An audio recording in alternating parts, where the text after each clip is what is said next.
Praise the Lord. Welcome to daily path, అనుదిన మార్గము. మీ అందరికీ యేసుక్రీస్తు నామం పేరిట హృదయపూర్వక వందనములు. ఈ ఉదయపు కాల సమయమున పరిశుద్ధమైన వాక్య భాగమును విందాము. 26వ కీర్తన 3వ వచనము. నీ కృప నా కన్నుల ఎదుట ఉంచుకొని ఉన్నాను, నీ సత్యమును అనుసరించి నడుచుకొనుచున్నాను. ప్రియమైన వారలారా, దావీదు కీర్తన అండి ఇది. దావీదు పలికినటువంటి మాటలండి ఇవి. దావీదు ఏమని అంటున్నాడంటే, అయ్యా నీ కృపను మాత్రమే నేను నా కన్నుల ఎదుట ఉంచుకొని ఉన్నానయ్యా, నీ యొక్క సత్యము అంటే నీ యొక్క వాక్యమును అనుసరించి మాత్రమే నేను నడుచుకొనుచున్నానయ్యా అంటున్నాడండి. చూడండి, దావీదు యొక్క జీవితాన్ని మనం గమనించినట్లయితే ఇంకా ఈ యొక్క కీర్తన రాసే సమయానికి దావీదు ఇంకా రాజుగా అభిషేకం కాలేదండి. అయితే దేవుని యొక్క ప్రవక్త ద్వారా అభిషేకమైనది.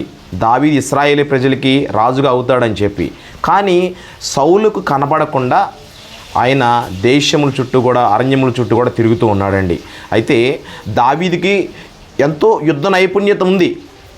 దావీదు గొలియాతును ఓడించాడు, ఎంతో యుద్ధ నైపుణ్యత కలిగిన వ్యక్తి. అయినా కూడా దేవుని చిత్తానుసారంగా దేవుని యొక్క మహాకృప ద్వారా దేవుడు నాకు వాగ్దానం ఇచ్చాడు కాబట్టి నేను రాజుగా అభిషేకం జరుగుతుందని చెప్పి రాజును అవుతాను అన్నాడు. కాబట్టి దేవుని యొక్క మాట ప్రకారం ఉన్నాడు, నిలబడి ఉన్న నిరీక్షణ కలిగి ఉంటున్నాడు. అయితే అతనిలో ఎంత క్వాలిఫికేషన్ ఉన్నా, ఎంత యుద్ధ నైపుణ్యత ఉన్నా కానీ అతనిలో ఉన్న టాలెంట్ని బట్టి ఏమీ కూడా అతిశయపడట్లేదండి. అయ్యా కేవలం నీ కృప ద్వారా మాత్రమే నేను ఈరోజు ఉంటున్నానయ్యా, నీ కృపను మాత్రమే నేను నా కన్నుల ఎదుట ఉంచుకున్నానయ్యా అంటున్నాడు. చూడండి, లోకస్తుల్లో కూడా చాలామంది వాళ్ళకున్నటువంటి బలగమును బట్టి, వాళ్ళకున్నటువంటి క్వాలిఫికేషన్ బట్టి, వాళ్ళకున్న డిగ్రీలను బట్టి, వాళ్ళకున్నటువంటి ఇక అమౌంట్ను బట్టి కానీ పొలములను బట్టి భూములను బట్టి అతిశయపడుతూ ఉంటారండి. కానీ దేవుని యొక్క కృప వీటన్నింటికన్నా చాలా విలువైనదండి, చాలా అమూల్యమైనది. కానీ దావీదు ఏమంటున్నాడంటే, అయ్యా నాకున్నటువంటి క్వాలిఫికేషన్ బట్టి నేనేం అతిశయపడట్లా, నీ కృపను మాత్రమే నా కన్నుల ఎదుట ఉంచుకున్నానయ్యా. మళ్ళీ ఏమంటాడు, నీ వాక్య సత్యమును అనుసరించి నేను నడుచుకున్నానయ్యా, నీకు వాక్యం ప్రకారమే నడుస్తున్నానయ్యా. ఒక ఇబ్బంది వచ్చినా ఏదొచ్చినా కానీ తండ్రి నీకు మొరపెట్టుకుంటున్నాను, నీ ద్వారా నాకు ఆ యొక్క ఇబ్బందికి సాల్వేషన్ జరుగుతుందని చెప్తున్నాడండి. ప్రియమైన దేవుని బిడ్డ, ఈ ఉదయపు కాల సమయమున దేవాది దేవుడు మనందరూ కూడా ఏమని తెలియపరుస్తున్నాడంటే, మనల్ని బట్టి మనం అతిశయపడకూడదండి.